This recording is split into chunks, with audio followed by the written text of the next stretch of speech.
All right, let's keep going. Check 1, 2, 3. Turn it up. Bring the noise. How low can you go? Death row? What a brother, no, once again, back is the incredible. So for this episode, I'm going to end up in the mid-90s era. Okay, so that was a time when it was like an explosion of musical exploration for me, and I'm sure for many of you out there as well.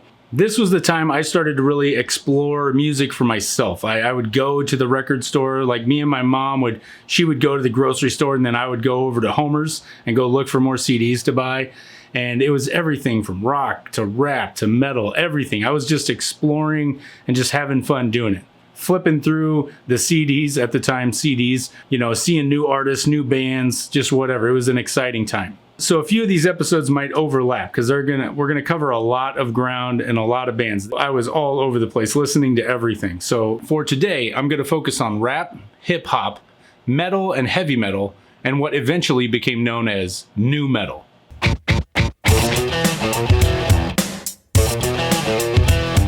So if we're talking about rap and hip hop, for me, that journey begins in probably 1986 when I saw these guys, Run DMC, team up with Aerosmith for an updated version of their song, Walk This Way. She told me to walk this way.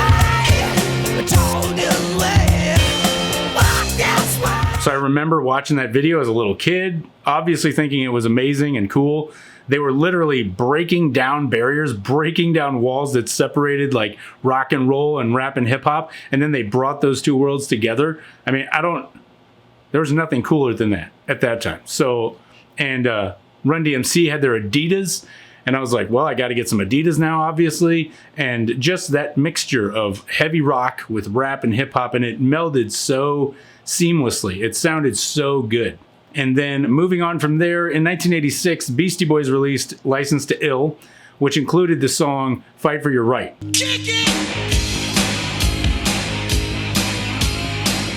This was another song that kind of blended heavy guitars and rap and hip hop. Man, talk about a video that made a big impact. I mean, when you're 6, 7 years old and you're watching this video and these nerds have a big party and like everybody comes over and destroys the house. I mean, come on, that's awesome.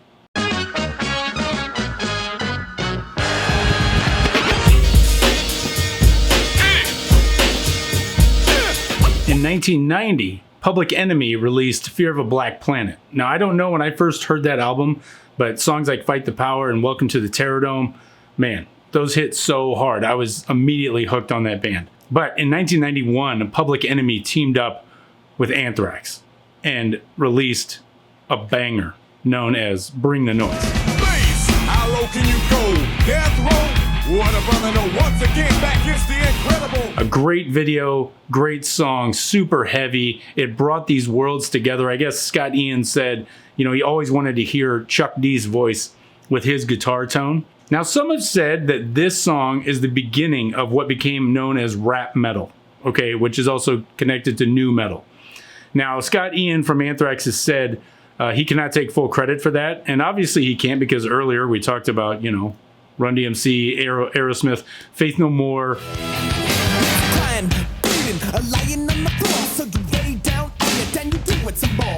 Even Sir Mix-a-Lot did a song with Metal Church in the 80s. So it wasn't completely unheard of to mix these genres together.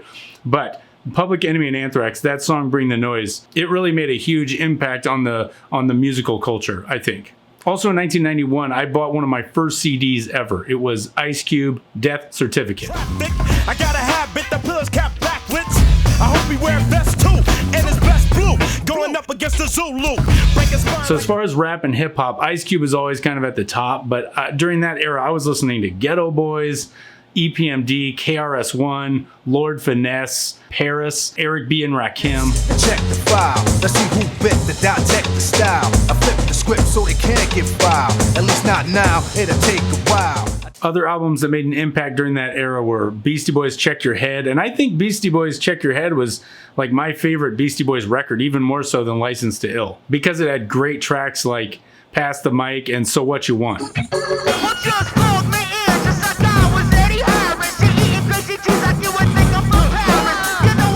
These songs were so aggressive and heavy. They sounded like heavy rock or metal songs. But then in 1992, a band called Rage Against the Machine released their self-titled album.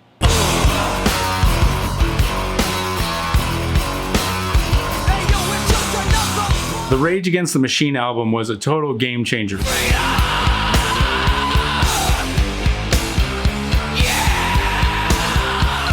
Man, I remember performing a version of Freedom at my high school. I don't know how I ever got away with that. I question not me, it only happens to others. I can't deny reality as life gets smothered. Also in 1992, Biohazard released Urban Discipline. Biohazard was another band that was implementing rap and hip hop into really heavy metal records. Lockdown, I gotta get it out. Impending doom, a cloud above my head. Why me? Now in 1993, a soundtrack comes out, the Judgment Night soundtrack. This album was basically dedicated to bringing rap, hip hop, and heavy metal together. So you had Faith No More and Booyah Tribe, you had Ice-T and Slayer, Biohazard and Onyx, Helmet and House of Pain. You played yourself, now you're pointing fingers. How I robbed and raped you, bruised and scraped you. But those are just That soundtrack helped me discover new bands in heavy metal and rap and hip hop. Also during this time, it was fascinating to watch the fashion change. So heavy metal and hip hop blended together fashion-wise as well as musically. And really, you can headbang just as hard to rap and hip hop as you can to heavy metal. This was just the time when we figured out like, oh, these two genres belong together. So in 1994, Korn released their self-titled album. Are you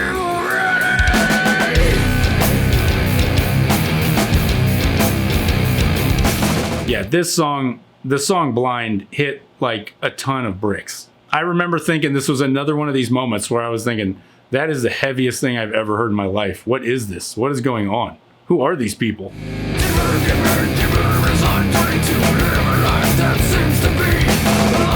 So you got Korn changing the game. Limp Bizkit came along a few years later, released $3 Bill Y'all. And there was a lot more rap and hip hop influence with Limp Bizkit than in Korn. A damn shame you want to change yourself because you're sick of yourself. Well, I'm sick of you too. And also, really quick, a side note, all these bands like Limp Bizkit, Korn especially, I remember Jonathan Davis, the singer of Korn, saying he grew up listening to Pantera. And when you listen to Pantera,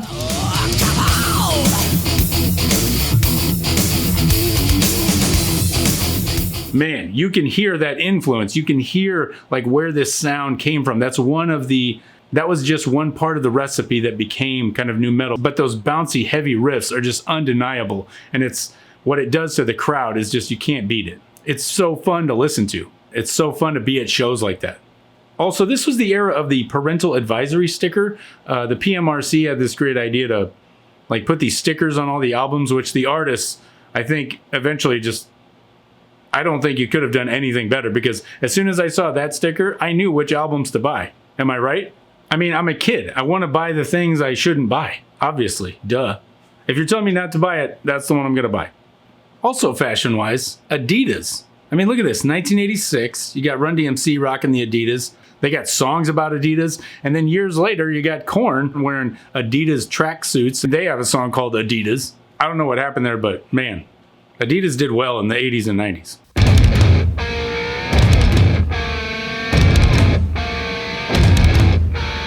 So this journey starting from Run DMC and Aerosmith into the Korn, Limp Bizkit era, man, it kind of culminated in 98 when I went to the Family Values Tour. I know I'm kind of skipping ahead a little bit into 98, but man, I remember going to the Civic Auditorium in Omaha, watching this show, and man, it was...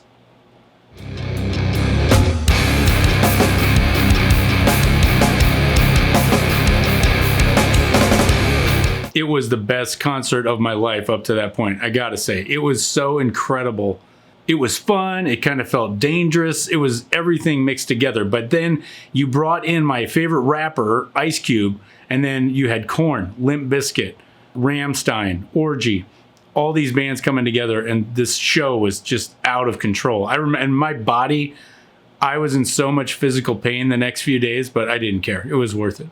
So yeah, man, I probably missed a lot in this episode, and there's more to come, but thank you for watching. Again, this era, I was constantly listening to music, finding new stuff to listen to, going out on my own, wanting to consume as much as possible. So there's a lot more to come. Thank you for watching. I will see you next time.